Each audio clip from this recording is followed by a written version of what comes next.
राधा स्वामी जी। बाणी बाणी अज्ञात अनामी सतनाम सतपुरुष की।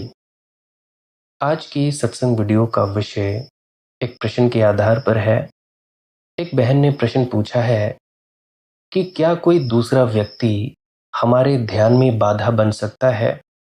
जैसा कि आप जानते हैं कि स्त्रियां आध्यात्मिक जीवन में उत्सुक होती हैं तो पुरुष बाधा बनते हैं। तो हम स्त्रियां करें तो करें क्या? क्या कोई ऐसी बाधा बन सकता है? और इस बाधा को अगर बन सकता है कोई तो कैसे मिटाया जाए? तो चलिए इसी विषय के संदर्भ में आज की सत्संग वीडियो आरंभ करते हैं। गुरु प्यारी सत्कारयोग साथ संगत जी, आप सभी के भीतर बैठे परमात्मा को प्रणाम। अब जिन जिन ने ध्यान में उतरना हो आंख बंद कर लीजिए, किसी एकांत स्थान पर बैठिए और इस सत्संग के शब्दों को सुनने की चेष्टा करें।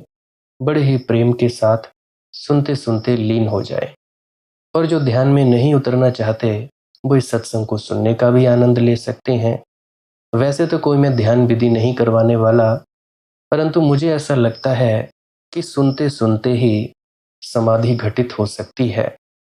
गुरु नानक देव जी की वाणी है, सुनिए दुख पाप का नाश। कि सुनने मात्र से ही तुम्हारे भीतर सूझी पैदा होगी, समझ पैदा होगी, तुम लोगों के दुखों का नाश हो जाएगा, पापों का नाश हो जाएगा। और भीतर उतरते चले जाओगे तो विनती है, अपने अपने गुरु महाराज को याद करिए और इस सत्संग वीडियो को आनंदित होकर सुनने की कृपा करें। तो मैं बात कर रहा था इस प्रश्न की कि क्या कोई दूसरा व्यक्ति आध्यात्मिक जीवन में बाधा बन सकता है। तो मैं ये कहना चाहता हूँ, आध्यात्मिक जीवन ऐसा जीवन है जिसमें कोई भी बाधा नहीं बन सकता है। कोई बाधा नहीं बन सकता। सांसारिक जीवन में कोई बाधा बन जरूर सकता है। अगर मुझे एक रास्ते से जाना है और आप रास्ते पर दीवार खड़ी कर लें, बंदूक लिए खड़े हो जाएं, उधर से मैं नहीं जा सकूंगा। तो मुझे एक काम करना है, आप मेरे हाथ पैर बांध दें और जंजीरें कस दें तो मैं नहीं कर सकूंगा। सांसारिक जीवन में दूसरे लोग बाधा बन सकते हैं। क्यों?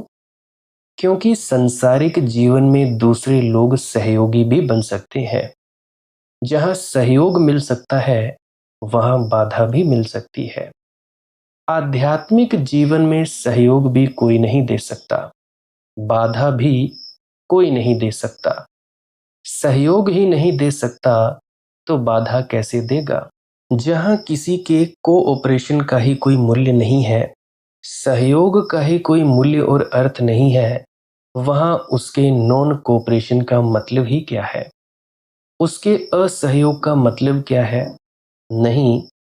लेकिन अब तक जिसको हम आध्यात्मिक जीवन समझते रहे हैं उसमें पति बाधा बन सकते हैं, पत्नियां बाधा बन सकती हैं, कोई भी बाधा बन सकता है। अब जैसा कि बहुत सी स्त्रियां हैं जिनको सत्संग सेंटर नहीं जाने दिया जाता और भी न जाने क्या क्या नहीं करने दिया जाता। अब आपको मंदिर जाना है, सत्संग सेंटर जाना है, हो सकता है पति कहे मंदिर या सत्संग सेंटर जाना मुझे पसंद नहीं है। असल में मंदिर जाना या किसी सत्संग सेंटर में सत्संग सुनने जाना आध्यात्मिक जीवन ही नहीं है, संसार की ही एक घटना है। इसमें पति बाधा बन सकता है। अब आपको कोई पूजा करनी है, घर में भजन कीर्तन करने हैं, पति कह सकता है कि जी ये मुझे पसंद नहीं है, मेरा दिमाग खराब होता है। अभी कुछ दिन पहले एक महिला ने मुझे कहा कि कुछ दिन हुए कि आप कृपा करके मेरे पति को समझाएं, उनके धर्म से हम परेशान हो गए हैं, घर पागल हुआ जा रहा है। मैंने पूछा भाई क्या हुआ? कहते हैं कि जी 2 बजे से रात उठाते हैं और इतने जोर जोर से जपजी का पाठ करते हैं, इतने जोर से कि बच्चे सो नहीं पाते, हम नहीं सो पाते, मोहल्ले के लोग शिकायत करने लगे हैं कि ये क्या हो रहा है। मैंने उनके पति को कॉल पे बात की, उनसे बात की मैंने, वे बड़ी खुशी से बात करने लगे और बड़े हंसकर बोलने लगे और मनदीप भाई कैसे हो, क्या चल रहा है, हालचाल पूछने लगे। वे तो बड़े प्रसन्न हुए क्योंकि वे सोचते होंगे कि मैं तो उनके आध्यात्मिक जीवन में साथ दूंगा, सहयोग दूंगा।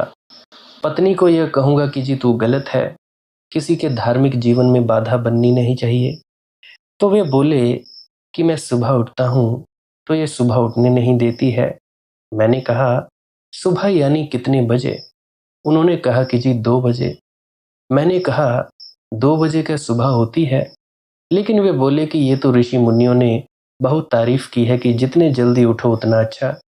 और मैं कोई बुरा काम तो नहीं करता, जप जी का ही पाठ करता हूँ, जिसके भी कान में पड़ जाए उसका भी हित है।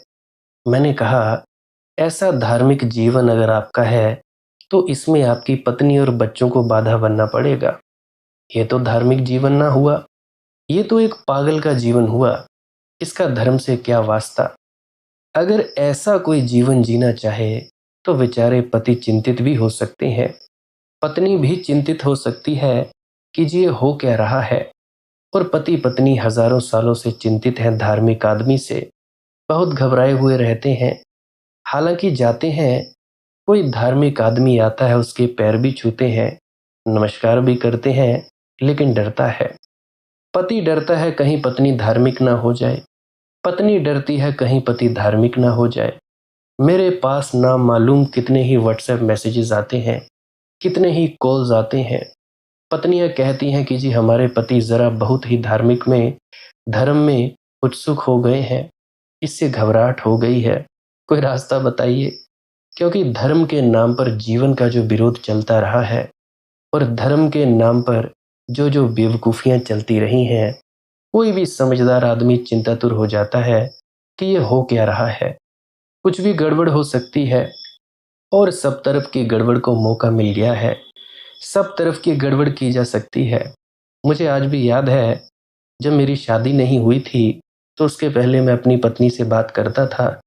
ये चर्च जाया करती थी, तो चर्च में इसको क्या शिक्षा मिलती थी कि जी जो इस चर्च में आता है केवल वही प्रभु के साम्राज्य में प्रवेश कर सकता है, वही समझदार है, वही व्यक्ति सबसे ज़्यादा पुण्यात्मा है। और जो व्यक्ति चर्च नहीं आता उनसे बात मत करो। किसी दूसरे धर्म में कोई भी हिंदू, मुसलमान, सिख, ईसाई कोई भी हो, चाहे इस चर्च में ना आता हो, ईसाई ही क्यों ना हो, वो नहीं आ सकता जी, उनसे आप बात नहीं कर सकते। और अगर कोई व्यक्ति इसी चर्च में नहीं आता तो भाई उससे तुम दूर दूर से निकलो, उसकी परछाई भी पास में ना पड़े। और वो ये शिक्षा दिया करता था पादरी, मेरी पत्नी खुद बताती है अपने मुंह से, पादरी ये शिक्षा दिया करता था कि जी तुम्हारे घर में शैतान बसा है, तुम्हारे घर के लोगों से तुम दूर रहो, उनसे बचो। तो ऐसी ऐसी मूर्ताएं, ऐसी ऐसी शिक्षाएं धर्म के नाम पर दी जा रही हैं।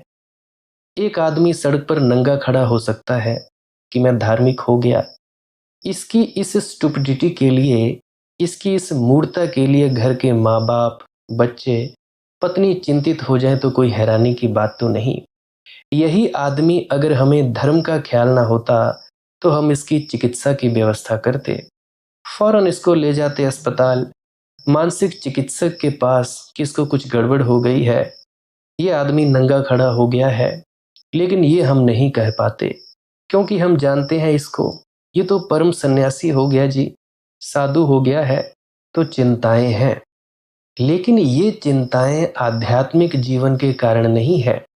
जिसको हम आध्यात्मिक जीवन समझे हैं वह आध्यात्मिक जीवन ही नहीं है, उसमें बाधा दी जा सकती है। लेकिन मैं जिसे आध्यात्मिक जीवन कहता हूं उसमें कोई कैसे बाधा दे सकता है? कैसे कोई बाधा दे सकता है? आप अपने चित्त को शांत करें। कोई पति, कोई पत्नी कैसे बाधा दे सकता है? बल्कि प्रसन्न होगा कोई भी, क्योंकि शांत आदमी के साथ जीना एक आनंद है। अशांत आदमी के साथ जीना तो आनंद भी नहीं है। अगर पत्नी अशांत है तो पति के जीवन में एक उपद्रव निरंतर चलता रहेगा।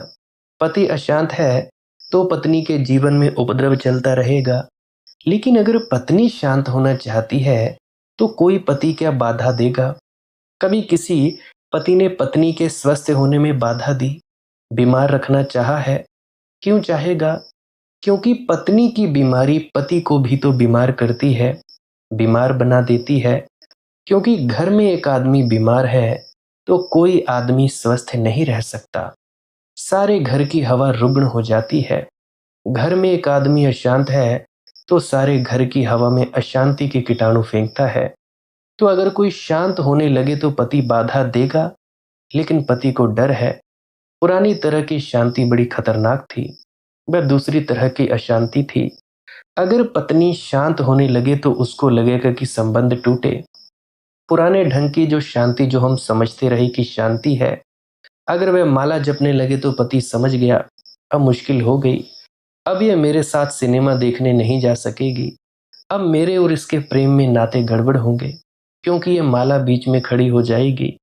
तो पत्नी घबरा जाएगा कि यह उपद्रव हो रहा है, ये मैं पत्नी को खो रहा हूं।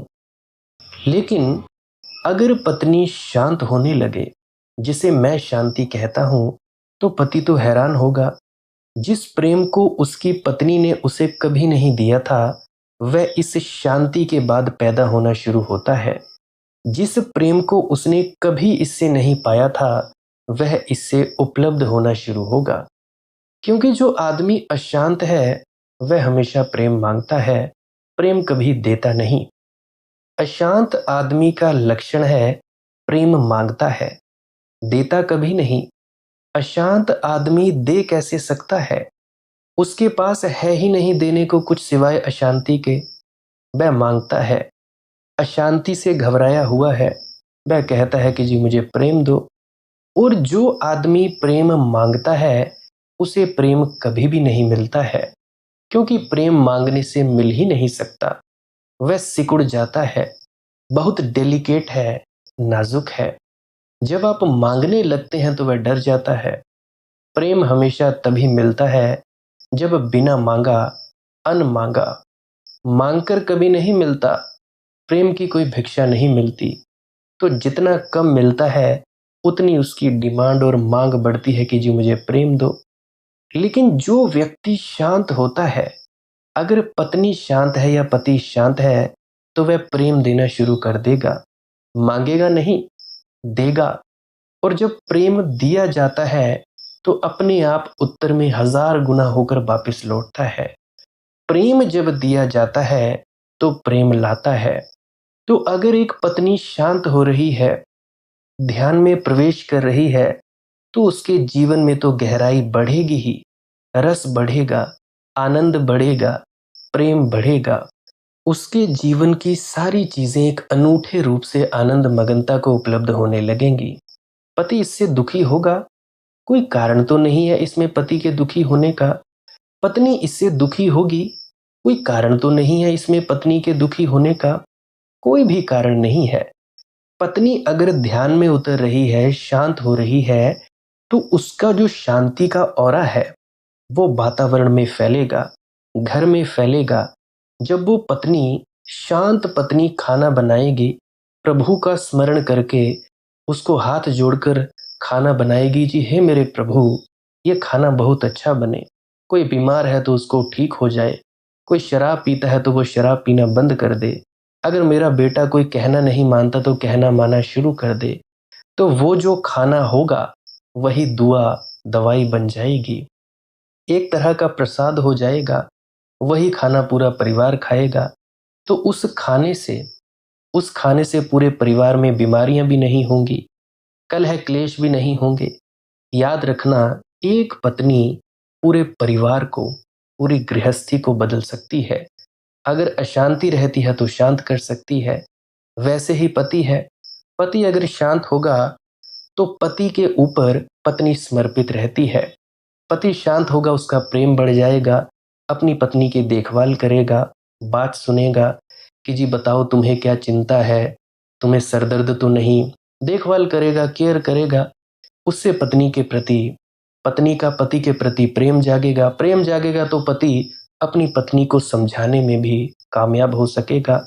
तो इस प्रकार के जो शांति है, इस प्रकार का जो आध्यात्मिक जीवन है, इससे तो कोई अड़चन नहीं। तो जिसको मैं आध्यात्मिक जीवन कह रहा हूं, अगर वह जगत में आता है, तो हर घर एक सुखी घर होगा। अभी जिसको हम आध्यात्मिक जीवन कहते हैं, तो उसने हजारों घर बर्बाद किए हैं, लाखों घर बर्बाद किए हैं। करोड़ों लोगों को इतने कष्ट में डाला है जिसका कोई हिसाब नहीं है। लेकिन हम नामालूम कैसे लोग हैं जो चुपचाप देखते रहे हैं। दुनिया में अपराधियों में इतना नुकसान नहीं किया जितना तथाकथित धार्मिक लोगों ने किया है। कितने घर बर्बाद किए हैं, कितने परिवार, कितनी पत्नियों को रोते छोड़ दिया, कितने बच्चों को, कितने माँ को, कितने बाप को। अगर उसकी सारी किसी भी दिन किसी आदमी ने सारे आंकड़े इकट्ठे किए तो हम घबरा जाएंगे। अपराधियों ने ऐसा कुछ भी नहीं किया है। अपराधी बहुत कम है इस मात्रा में, लेकिन चूंकि हम इसको सब कहते हैं ये त्याग है, वैराग्य है, अनासक्ति है, हमने अच्छे अच्छे शब्द इस अपराध को दे दिए हैं। इस क्रिमिनल एक्ट को हमने बहुत अच्छे अच्छे ऊंचे ऊंचे शब्द दे दिए हैं। उन शब्दों के पीछे सब छिप जाता है। रोती हुई पत्नियां छिप जाती हैं, रोते हुए बच्चे छिप जाते हैं, बर्बाद घर छिप जाते हैं, सब छिप जाता है। बूढ़े माँ बाप छिप जाते हैं, उनका रोना सब छिप जाता है। क्योंकि हम इस आदमी को सिर पर उठा लेते हैं, जुलूस निकालते हैं, जोर से बैंड बाजे बजाते हैं कि ये सन्यासी हो गया, दीक्षित हो गया, गांव भर में शोरगुल मचा देते हैं। उस शोरगुल में वह जो घर रोता हुआ पीछे छूट गया है, वह अंधेरे कोने में खड़ा रह जाता है। उसको रोने की भी हिम्मत नहीं होती कि रोएं तो रोएं कैसे। इतना गांव तो खुशी मना रहा है, वह भी उस खुशी में उदास मन आंसू लिए सम्मिलित हो जाता है। तो हजारों घर बर्बाद हुए हैं इस धर्म के नाम पर। घर घर में लड़ाइयां हुई पड़ी है। अगर पत्नी किसी धार्मिक संप्रदाय से जुड़ गई तो उसका जुड़ने से एक ही असर होना चाहिए कि घर में शांति। अगर वो घर में कलह क्लेश फैला रही है, अशांति फैला रही है, या कोई पत्नी किसी धर्म संप्रदाय से जुड़ गया, अगर उसके जुड़ने के कारण वो घर में उपद्रव कर रहा है, तो फिर क्या फायदा इस धर्म का। काट डालो, फेंक डालो इस धर्म को। इससे अच्छा तो हम अधर्मी ही अच्छे, जिसके कारण हमें घर में कलह क्लेश तो नहीं था। और ऐसे धर्म के लिए अगर पति चिंतित हो जाए तो बिल्कुल ठीक है, पत्नी चिंतित हो जाए तो बिल्कुल ठीक है। लेकिन उस धर्म की मैं बात नहीं कर रहा हूं, वह धर्म ही नहीं है। एक ऐसा धर्म चाहिए जो जीवन को, घर को खुशी से भर दे, जो सामान्य जीवन को, सामान्य घरों को, सामान्य दाम्पत्य को, परिवार को आनंद से भर दे। दुख और उदास से भरने वाला जीवन नहीं, वैसा धर्म नहीं, वैसा अध्यात्म नहीं, वह अध्यात्म है ही नहीं। अगर कोई व्यक्ति ब्यास से नामदान ले लिया जी, कि चलो जी महाराज जी से नामदान ले लिया, कुछ वर्षों तक तपस्या की, चलो जी ठीक है।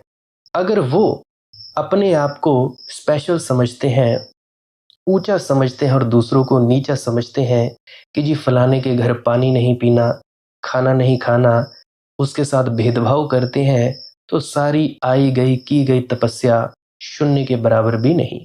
बिल्कुल शून्य हो तुम सब। अगर एक दूसरे से भेदभाव करते फिरते हो कि मैं सत्संगी और दूसरा गैर सत्संगी, हम अच्छे हैं और दूसरा अच्छा नहीं, हम खास हैं क्योंकि हम ब्यास जाते हैं या नामदानी सज्जन हैं, और दूसरा खास नहीं है, हम ऊंचे हैं वो ऊंचा नहीं है, तो फिर बिल्कुल जीरो, शून्य है तुम्हारी भक्ति। ये भी धर्म बिल्कुल बकवास की बातें हैं। हालांकि जो गुरुदेव हैं, बाबा जी महाराज हैं, वो कहते हैं कि जी प्रेम करो, सभी से प्रेम करो। इसलिए तो राम मंदिर के उद्घाटन में गए, ताकि मूढ़ों की आंखें खुल सकें। जो मूढ़ हैं, जो कहते हैं कि जी हम मंदिर नहीं जाते, तो फिर वो तो बेवकूफ़ी होंगे जो गए होंगे। वो दरगाह पे गए, वो तो बेवकूफ़ी होंगे जो गए। वो गुरुद्वारों में गए, वो तो बेवकूफ़ी होंगे जो गए। मुझे नहीं लगता कि हमारे सदगुरु का कोई दिमाग खराब हुआ है। दिमाग खराब संतों का नहीं होता, दिमाग खराब हमारा हुआ पड़ा है। हमारा दिमाग खराब है जो हम भेदभाव करते हैं। हमारे गुरु, संत, सदगुरु, उच्च कोटि के महान पुरुष इतनी ज्यादा कोशिश करते हैं कि इस भेदभाव को समाप्त किया जाए, पर हम मूड के मूड रहते हैं जो भेदभाव खड़ा ही करते रहते हैं। मुझे आज भी याद है, पहले डेरे के अंदर ब्यास में भी छुआछूत चलती थी। लंगर में शूद्रों को अलग बिठाया जाता, अलग अलग कैटेगरीज को अलग बिठाया जाता। परंतु जिस दिन महाराज चरण सिंह जी ने बीच में बैठकर खाना खाया, तब जाकर भेदभाव मिटा। ये भेदभाव मिटाने आते हैं संत, कोई नया मजहब या धर्म खड़ा करने नहीं आते। तो इसीलिए आप लोगों से भी विनम्र विनती है कि खुद को सत्संगी और दूसरों को गैर सत्संगी मानकर भेदभाव तो मत करो। पानी नहीं पीते तुम लोग, खाना नहीं खाते, ये नहीं करते, वो नहीं करते, अजी फिर तुम लोगों की काहे की आध्यात्मिकता? अगर परमात्मा भी अखंड नहीं है, परमात्मा सब में भेदभाव करता है, तो भाई तुम लोगों का परमात्मा झूठा है। अगर तुम लोगों का परमात्मा ऐसा करता है, परंतु मैं जिस परमात्मा को जानता हूं, वो पापी को भी उतनी ही मात्रा में शुद्ध हवा देता है जितनी मात्रा में पुण्यात्मा को। पापी को भी भोजन देता है, पुण्यात्मा को भी भोजन देता है। पापी को भी उतनी ही मात्रा में जल देता है, पुण्यात्मा को भी उतनी ही मात्रा में जल देता है। सूरज निकलता है तो वो ये भेदभाव नहीं करता कि ये बस्ती पापियों की है, ये बस्ती पुण्यात्माओं की है, ये राधा स्वामियों की है, ये निरंकारियों की है, या ये कबीर पंथियों की है। परमात्मा तो ऐसा भेदभाव नहीं करता। अगर करता होता तो भाई किसी गांव में, अब मान लो हिमाचल के डिस्ट्रिक्ट ऊना में बारिश पड़ रही है, 50 घर आते हैं, तो जो अच्छे घर हैं उसमें बारिश पड़वाता, जो बुरे घर हैं उसमें बारिश नहीं पड़वाता। जब परमात्मा ही भेदभाव नहीं करता, तो तुम्हारे भीतर वो उसका अंश हाजिर है। तो अगर अंश भेदभाव नहीं करता, तो अंशी की क्यों औकात बनती है कि वो भेदभाव करे? तो मेरी विनम्र प्रार्थना है, अगर आप लोगों को बुरा लगता है तो लगने दो, लगनी ही चाहिए मेरी बात बुरी, क्योंकि आप लोग यार भेदभाव क्यों करते हो? मेरे देखे इतना ज़्यादा भेदभाव और नहीं करते जितने तुम लोग करते हो, और इसी कारण एक गलत मैसेज जाता है, और उस गलत मैसेज जाने से उंगली किस पर उठती है? उंगली उठती है बाप पर, कि जी इनका गुरु ही ऐसा होगा। अब देखो ना, बच्चे जो करते हैं उनसे पहचान उनके माँ बाप की होती है। तो अब तुम लोग देख लो, तुम लोगों ने अपनी बाप की इज्जत बनानी है या अपने बाप की इज्जत लुटानी है? बाकी तुम्हारी मौज, अपनी अपनी इच्छा।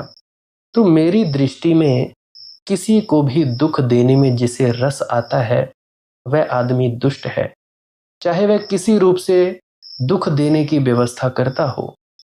व्यवस्था कई तरह की हो सकती है।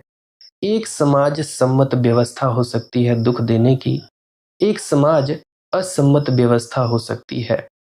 एक आदमी अपनी पत्नी को, बच्चों को छोड़कर वैश्या घर में चला जाता है, तो यह समाज असम्मत व्यवस्था है पत्नी को दुख देने की। इसका हम सब विरोध करेंगे कि जी ये सब बात गलत है, ये बुरी बात है, तुम क्यों दुख दे रहे हो अपनी पत्नी को? लेकिन एक आदमी सन्यासी हो जाता है, ये समाज सम्मत व्यवस्था है दुख देने की। इसमें हम उसका आदर करेंगे कि तुम बड़ी अच्छी बात कर रहे हो, और ये असार संसार है तुम छोड़ दे रहे हो। ये आदमी वही है, ये जरा होशियार है, इसने टॉर्चर का वह रास्ता खोजा जिसमें आप इनकार नहीं कर सकते, और इसके चित्त में सताने की कोई भावना काम कर रही है। अन्यथा यहाँ अगर ये परमात्मा को नहीं खोज सकता है तो और कहाँ खोजेगा? और फिर हम देखते हैं पत्नी छोड़कर जाता है, बच्चे छोड़कर जाता है, कल शिष्य और शिष्याएं इकट्ठी कर लेता है, कोई परिवार से बाहर होता नहीं, फिर नया परिवार बना लेता है, फिर वही वही गोरख धंधा खड़ा कर लेता है। तो ये इसको समझ भी नहीं पाता, उसको आश्रम कहता है, इसको घर कहता है, वही सब गोरख धंधा है, वही सब सब वही उपद्रव चलता है। यहाँ घर में एक माताजी थी, वहाँ आश्रम में एक माताजी बना लेता है। ये माताजी हैं, इनके पैर पड़ो, तो घर में ही माताजी के पैर पड़े जा सकते थे, लेकिन घर की माताजी असार हो गई। ये माताजी बहुत कीमत की है, ये आश्रम वाली माताजी हैं। वहाँ भी वही घेरा था, वहाँ बच्चों की चिंता करनी पड़ती थी, यहाँ शिष्यों की चिंता करनी पड़ती है। वहाँ भी झगड़े थे, बच्चों के हल करने पड़ते थे, यहाँ हल करता है शिष्यों के। बदल क्या जाता है? बदल कुछ भी नहीं जाता। लेकिन ये आध्यात्म, ये पुराना आध्यात्म बिल्कुल थोथा है। इस थोथे आध्यात्म ने जीवन को बहुत दुख पहुंचाए। प्रार्थना करनी चाहिए परमात्मा से कि किसी दिन इस थोथे आध्यात्म से छुटकारा हो जाए, ताकि सही आध्यात्म का जन्म हो सके, और उसके लिए किसी का कोई विरोध नहीं हो सकता। हर एक उसका स्वागत करेगा, क्योंकि वह तो आनंद को लाने वाला गीत है। वह तो आनंद को लाने वाला संगीत है, वह तो आनंद को लाने वाला नृत्य है, वह तो जीवन को खुशी और मुस्कुराहटों से भर देगा, आंसुओं से नहीं। तो मैं आप लोगों से सिर्फ इतना ही निवेदन करना चाहूँगा कि प्रेम का जीवन जिएँ। प्रेम का जीवन बहुत ही ज़्यादा क्रिएटिव जीवन है। प्रेम का जीवन सृजनात्मक जीवन है। प्रेम का हाथ जहाँ भी छू देता है, वहाँ क्रांति ही क्रांति हो जाती है, वहाँ मिट्टी सोना हो जाती है। प्रेम का हाथ जहाँ स्पर्श देता है, वहाँ अमृत की वर्षा शुरू हो जाती है। अब सवाल ये आता है कि ये प्रेम आता कहाँ से है? कहाँ से ये पैदा होता है? कहाँ ये जन्म पाता है? मेरी दृष्टि में जैसे एक बीज होता है, बीज के ऊपर एक खोल होती है, सेल होती है, उसके ऊपर ढांके रखती है। बीज भीतर छिपा होता है, ऊपर खोल होती है। खोल बीज की दुश्मन नहीं है, मित्र है। अगर खोल ना हो पक्की तो बीज कभी का मर जाएगा, उसकी रक्षा ना हो सकेगी। लेकिन हम जमीन में डालते हैं बीज को, खोल तो टूटकर नष्ट हो जाती है और बीज अंकुर बन जाता है, बीज बाहर निकल आता है। तो खोल रक्षा करती थी बीज का, लेकिन अगर खोल रक्षा ही करती चली जाए और जब बीज को फूटने का मौका आए तब इनकार कर दे कि जी मैं टूटने को राजी नहीं हूँ, मैं तो तुम्हारी रक्षक हूँ, मैं नष्ट होने को राजी नहीं हूँ, तो जो रक्षक था वही भक्षक हो जाएगा। फिर खोल बीज का प्राण ले लेगी, फिर बीज में अंकुर नहीं पैदा हो सकेगा। खोल रक्षा करती है एक सीमा तक और एक सीमा के बाद फिर टूट जाती है ताकि बीज में अंकुर हो सके। अभी पिछली वीडियोस में मैंने मनुष्य के अंदर की वृत्तियों को देखने के लिए कहा था। तो मनुष्य के भीतर जो भी वृत्तियां हमें दिखाई पड़ती हैं वे खोल हैं। उनके भीतर बीज छिपे हुए हैं बहुत अद्भुत। वासना खोल है, क्रोध खोल है, लोभ मोह अहंकार ये खोल है। और अगर ठीक से हम वासना को समझें तो एक दिन खोल तो विलीन हो जाती है और प्रेम का अंकुर प्रकट हो जाता है। क्रोध खोल है, अगर हम क्रोध को ठीक से समझ लें तो क्रोध तो विलीन हो जाता है, दया क्षमा जन्म ले लेती है। लेकिन बड़ी अंडरस्टैंडिंग की, बड़ी समझ की जरूरत है। अब जरा एक और उदाहरण से समझो।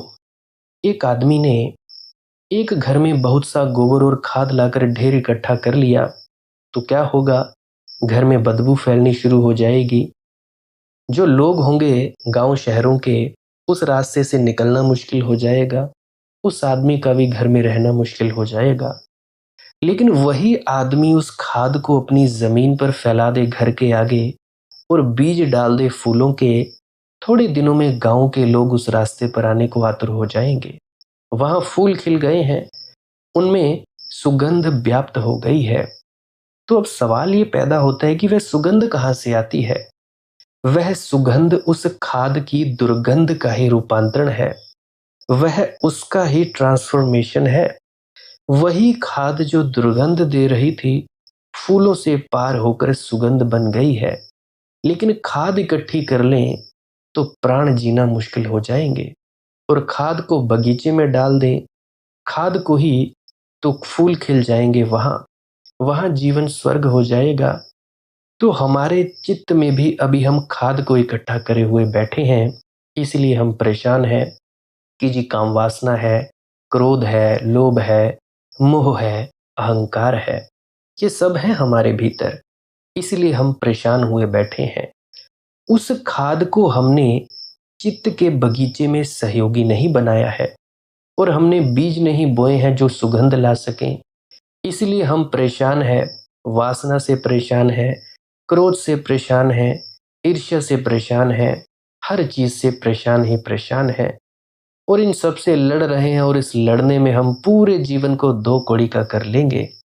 आखिर में हम पाएंगे हम एक हारे हुए व्यक्ति हैं, जा रहे हैं जमीन से कुछ भी लेकर नहीं, क्योंकि हम खाद को ही इकट्ठा करके और खाद से ही लड़ने में लगे रहे हैं। हमने बगीचा तो बनाया ही नहीं।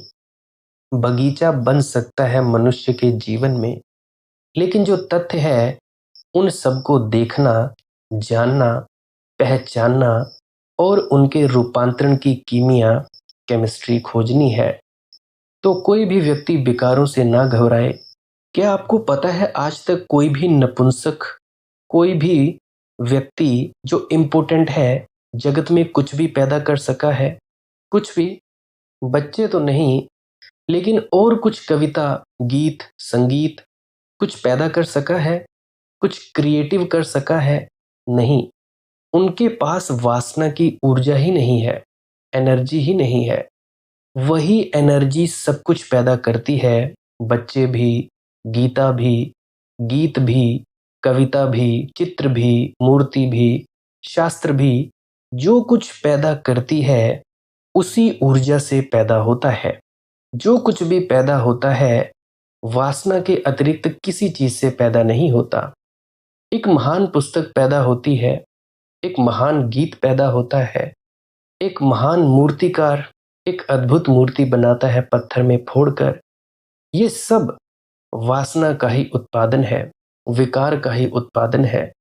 और इसीलिए आप एक दूसरी बात देखकर हैरान हो जाएंगे, जो आदमी सुंदर मूर्तियां पैदा कर पाता है, जो आदमी सुंदर गीत लिख पाता है, जो आदमी कुछ पैदा कर पाता है, एक वैज्ञानिक, एक आविष्कार, वह नई चीज निर्मित कर पाता है, तो आप हैरान हो जाएंगे ऐसे आदमी की जिंदगी में वासना की कोई प्रॉब्लम ही नहीं, क्योंकि उसकी सारी ऊर्जा नए सृजन को खोज लेती है। उसकी जिंदगी में ये बात ही नहीं, उसे ख्याल भी नहीं आता कि जी हमें कोई वासना या विकार तंग करता है। काम, क्रोध, लोभ, मोह, अहंकार उसे तंग नहीं करते।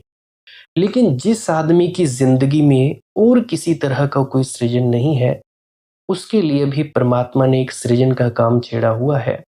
कम से कम बच्चे पैदा करे, वह सृजन का इतना आनंद तो ले। कम से कम उसने कुछ पैदा किया, उसने कुछ बनाया। वह जमीन को ऐसे ही नहीं छोड़ रहा है, कुछ पीछे छोड़ रहा है, ये तृप्ति और संतुष्टि उसे मिले। लेकिन सृजन के बहुत तल हैं, बहुत ग्रेड्स हैं, सृजन के बहुत रूप हैं, बहुत ऊंचाइयां हैं, सृजन की बहुत बहुत गहरी गहराइयां हैं। लेकिन वे सब गहराइयां, सब ऊंचाइयां काम की ऊर्जा से ही जन्म पाती हैं। वही उनका केंद्र है। उसके प्रति विरोध से नहीं, उसके प्रति समझ, प्रेम, आनंद और सम्मान से आदमी नीचे से ऊपर की तरफ विकसित होता चला जाता है। तब वह बच्चे ही पैदा नहीं करता, कुछ और भी पैदा करता है। तब वह पार्थिव ही पैदा नहीं करता, कुछ अपार्थिव को भी जमीन पर उतार लाता है। तब उसकी चेष्टाएं कुछ अलौकिक, कुछ अपार्थिव जीवन, कुछ अपार्थिव शक्तियों को भी जमीन पर आमंत्रित कर लेती हैं। वह एक सृष्टा बन जाता है। इसीलिए इसे सोचें, खोजें। हजारों साल ने जो कहा है वही जरूरी रूप से सही ना मान लें, वह सही नहीं है। उस पर पुनर्विचार, उस पर रिकंसिडरेशन होना आवश्यक है। कम से कम काम, क्रोध, लोभ, मोह, अहंकार के बाबत तो हमारी नई दृष्टि हो जानी चाहिए। वही हमारा महारोग हमें पीड़ित किए हुए है, उससे हमारा छुटकारा अत्यंत आवश्यक है। तो मेरी विनती यही है आप लोगों से कि प्रेम करें, प्रेम में उतरते रहें। कोई भी ऐसी शक्ति नहीं इस दुनिया में जो सृजनात्मक ना हो। हर कोई, किसी भी व्यक्ति का एक कोई ना कोई उपयोग है, कोई ना कोई प्रयोग है। बाकी भजन सिमरन करते रहिए, श्वास क्रिया करते रहिए। आप लोग बोलते हो कि जी वीडियो लंबी हो जाती है, हमें सुनने में दिक्कत होती है, तो चलो कोई बात नहीं, अभी से 43-44 मिनट की ही बनाया करूँगा। बाकी देखते हैं क्या मालिक की मौज होती है।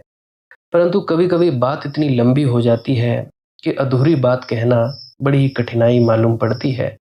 अगर अधूरा छोड़ दूंगा तो आप लोग उलझ जाएंगे, उलझ जाएंगे, फिर फायदा ही क्या? फिर मेरे में और बाकियों में क्या फर्क रहेगा अगर मैं आप लोगों को उलझन में ही छोड़ दूं? तो मेरी विनम्र प्रार्थना है कि जो कोई व्यक्ति 1 घंटे की लगातार नहीं सुन सकता है, वो थोड़ी सुना करे, परंतु सुने जरूर। सुनने मात्र से ही समझ आएगी, सोझी आएगी और भजन सिमरन में उतरने में आपको फायदा मिलेगा। एक ना एक दिन आप भीतर उतर ही जाएंगे। तो विनती है, भजन सिमरन करते रहें और श्वास क्रिया अवश्य करते रहें। तो भजन सिमरन करें, भजन सिमरन क्या है? भजन और सिमरन दो अंग हैं। सिमरन है कुछ शब्दों का जाप करना जो आपको आपके सदगुरु द्वारा बताए जाते हैं। कोई भी जाप हो सकता है, कोई भी शब्द हो सकते हैं। करना क्या है? किसी कमरे में बैठ जाइए, या रात को बैठ सकते हैं, सुबह बैठ सकते हैं, या जब भी आपको फुर्सत के लम्हे मिले बैठ सकते हैं। तो जब बैठें तो शरीर को बिना हिलाए डुलाए बैठना है। जो बैठ नहीं सकता तो वो लेट जाए, जो चौकड़ी नहीं मार सकता वो टांगे सीधी कर ले। कोशिश ये रहनी चाहिए कि ज़्यादा से ज़्यादा वक्त शरीर को बिना हिलाए डुलाए बैठा जाए। उसके बाद अपने शब्दों का जाप शुरू कर दें। आंख बंद रखें। आंखों पर ज़्यादा जोर नहीं लगाना है, कोई कष्ट नहीं देना है, नहीं तो सर में दर्द होगा और फिर आप लोगों को परेशानी हो सकती है। तो आपने क्या करना है? चुपचाप शांत होकर बैठे रहना है, शब्दों का जाप शुरू कर देना है। जितनी देर भी आप करना चाहो, आधा घंटा, पौना घंटा, 10 मिनट, 15 मिनट, या जितनी भी आपको आपके सदगुरु द्वारा दिया गया निर्देश है, जितना निर्देश है उसका पालन कीजिए। और उसके बाद दूसरा स्टेप करना बड़ा ही ज़्यादा ज़रूरी है। वो क्या है? वो उसी अवस्था में बैठे रहें या आसन भी बदल सकते हैं। ये जो शब्दों का जाप होता है ये एकाग्रता के लिए होता है, ताकि मन की एकाग्रता आ जाए। और जब मन की एकाग्रता आ जाए, फिर दूसरा कदम क्या है? धुन सुनने के लिए बैठना। चुपचाप बैठे रहें, आंख बंद है, शब्दों का जाप बंद कर देना है। और अगर कोई भी आपके गुरु महाराज है, उनको आप स्मरण कर रहे थे, याद कर रहे थे, आंखों के सामने शक्ल ला रहे थे, तो उसको लाना बंद कर दीजिए। शब्द धुन सुन रही है तो सुनते रहिए। आंख बंद करके अंधेरे में ही टिके रहें। टिके रहना है, और ये इच्छा नहीं करनी है कि कुछ दिखे, कहीं पहुंचा जाए, परमात्मा को पाना है, ये करना है, वो करना है। याद रखें, ना कुछ समझना है, ना कुछ देखना है। ऐसे ही अज्ञानी होकर इसी अंधेरे में पड़े रहें। इसी अंधेरे में पड़े रहना है बस। उसके बाद जो होगा सो होगा। और अगर कोई अनुभव हो भी गया, तो इससे ये नहीं कि अगली बार फिर से कामना करनी है कि ये वैसे ही हो। कामना ही सबसे बड़ी अड़चन है, इच्छा ही सबसे बड़ी अड़चन है, किसी चीज की तृष्णा करना ही सबसे बड़ी अड़चन है, मांग ही वासना है। अगर परमात्मा चाहिए तो कुछ नहीं मांगना है, चुपचाप बस बैठो, अपने आराम में बैठो, अपने विश्राम में बैठो। धीरे धीरे धीरे वो होगा जो होना चाहिए। अगर मैं ज़्यादा बोलूँगा तो आप लोग फिर से उसकी कल्पना कर लोगे कि जी ऐसा होता है, खंड ब्रह्मांड ऐसे होते हैं, चांद तारे दिखेंगे, फलाना ढिकाना। तो मैं ऐसा नहीं कहूँगा। मैं बस इतना कहूँगा, जो कुछ दिखता है, कुछ भी दिख जाए, वो मन है, वो माया है। जो नहीं दिखता वही आत्मा है, वही आत्मा में होना है। अब जैसा कि तुम लोग इसी अंधेरे में टिके रहोगे, टिके रहोगे, टिके रहोगे, तो कुछ दिनों के बाद या महीनों के बाद एक प्रकाश आएगा। वो प्रकाश पूरे शरीर में फैलता जाएगा, और धीरे धीरे तुम इस प्रकाश के सहारे अपने आप में स्थित होगे। अब देखो, इस प्रकाश को देखने वाले भी तुम हो, और इस शब्द धुन को सुनने वाले भी तुम हो। अब जो ये शब्द धुन को सुनता है और प्रकाश को देखता है, ये तुम हो। तो अपने आप में स्थित होना है, अपने आप को जानना ही सच्चा आत्मज्ञान है। खुद को जानना, खुद को जान लिया, मालिक को फिर जान जाओगे। तो इतनी सी प्रक्रिया है। और आगे आप श्वास क्रिया भी कर सकते हो। ये मुझे बताई गई थी विजय शर्मा जी द्वारा। वो एक उच्च कोटि के संत हैं, तो उन्होंने मुझे बताई। अब मेरा फर्ज बनता है कि आप सभी को बताऊं। वैसे तो मैं रोज रोज बताता हूँ, फिर भी आज फिर से बता रहा हूँ। श्वास क्रिया क्या है? नाक से सांस लेना है, मुंह से छोड़ना है। लंबा सांस लेना है नाक से, और मुंह से छोड़ देना है। 15 मिनट करें, 20 मिनट करें, आधा पौना घंटा, जितनी देर भी आप कर सकते हो करें। करने के बाद करना कुछ नहीं है, चुपचाप आंख बंद करके बैठ जाना है। लेट सकते हो तो लेट सकते हैं, वो आपकी अपनी इच्छा है। नींद आ जाए तो सो जाना है, तो शरीर को कष्ट नहीं देना है। अगर सर घूमे घूमने देना है, अगर आपका शरीर कांपे तो कांपने देना है। उसकी आपने दिक्कत, परेशानी और चिंता नहीं लेनी है, ये सब होता ही है। और मरने से डर लगे तब भी नहीं डरना है, ये होता ही है। क्या कहा मैंने? 15 से 20 मिनट कर सकते हैं, उसके बाद चुपचाप बैठें। और अपने भीतर अपने आप उतर जाओगे। ठीक है जी। प्रेग्नेंट लेडीज़ बिल्कुल ना करें, जिनको दिल की बीमारी है या गोलियां वगैरह खाते हैं वो भी बिल्कुल ना करें, और बाकी सब कर सकते हैं। जिनको नींद नहीं आती वो अवश्य करें, और जिनको थोड़ा डिप्रेशन रहता है वो भी अवश्य करें, और जिनके बच्चे थोड़े पढ़ाई में कमज़ोर हैं वो भी ज़रूर करें। बाकी आपकी मौज है, करना हो करिए, नहीं तो आपकी अपनी अपनी इच्छा है। और ध्यान दें, जब सिमरन करें तो उसके बाद सीधा भजन पे बैठें, और जब ये श्वास क्रिया करें तो इसके बाद सीधा भजन के लिए बैठें। अलग अलग प्रक्रियाएं हैं। एकाग्रता के लिए है श्वास क्रिया, और एकाग्रता के लिए ही है भजन सिमरन। सिमरन भी एकाग्रता के लिए और श्वास क्रिया भी एकाग्रता के लिए। ठीक है, मिक्स नहीं करना है, अलग अलग करिए। अगर श्वास क्रिया करी तो उसके बाद सीधा धुन सुनने पर बैठें। अगर सिमरन के शब्दों का जाप किया उसके बाद फिर से धुन सुनने पर बैठें। बाकी आपकी अपनी मौज है, जो आपको रुचे वो कर सकते हो। अगर धुन सुनने लगे तो धुन सुनने पर ही डायरेक्ट बैठा जाए, परंतु श्वास क्रिया मत छोड़ना, क्योंकि श्वास क्रिया करने से शारीरिक, मानसिक और आध्यात्मिक लाभ मिलता है। तो बाकी आप कीजिए, आपकी मौज है। और कोई प्रश्न है तो कमेंट सेक्शन में पूछ सकते हैं, या इंस्टाग्राम, टेलीग्राम, फेसबुक पे सर्च करें मालिक की मौज सत्संग, तो वहाँ पे पूछ सकते हैं। प्रश्न पूछने से पहले एक विनती, आप लोग पुरानी सत्संग वीडियोस को अवश्य सुनिए। क्या पता आपके प्रश्नों के जवाब मिल जाएं और आप अपने भीतर ध्यान में उतर जाएं। बाकी आपकी अपनी मौज है। लाइक कर सकते हैं इस वीडियो को अगर आपको कुछ सीखने को मिला है, और कमेंट सेक्शन में राधा स्वामी ज़रूर लिखें। सब्सक्राइब कर सकते हैं इस चैनल को अगर रोज़ रोज़ नए नए सत्संग सुनना चाहते हैं। और बाकी आप सत्संग लगा के छोड़ दीजिए, और बस छोड़ दीजिए। सुनते सुनते आप ध्यान में प्रवेश करेंगे, या तो आप जी सो जाएंगे, तो आपकी मौज है। बाकी आप लोग अगर शेयर करना चाहो अपने मित्रों तक तो कर सकते हैं, नहीं तो मालिक की मौज है, कोई चक्कर नहीं है। आप मुझे इतने अंत तक सुनते हो, इतने अंत तक सुनने के लिए आपका बहुत बहुत शुक्रिया, बहुत बहुत धन्यवाद। और मुबारक हो आप लोगों ने जो आनंद प्राप्त किया। अब मैं अपने गुरु महाराज को प्रणाम करता हूँ। आप सभी के भीतर बैठे परमात्मा को भी प्रणाम करता हूँ। मेरा प्रणाम स्वीकार करें। राधा स्वामी जी।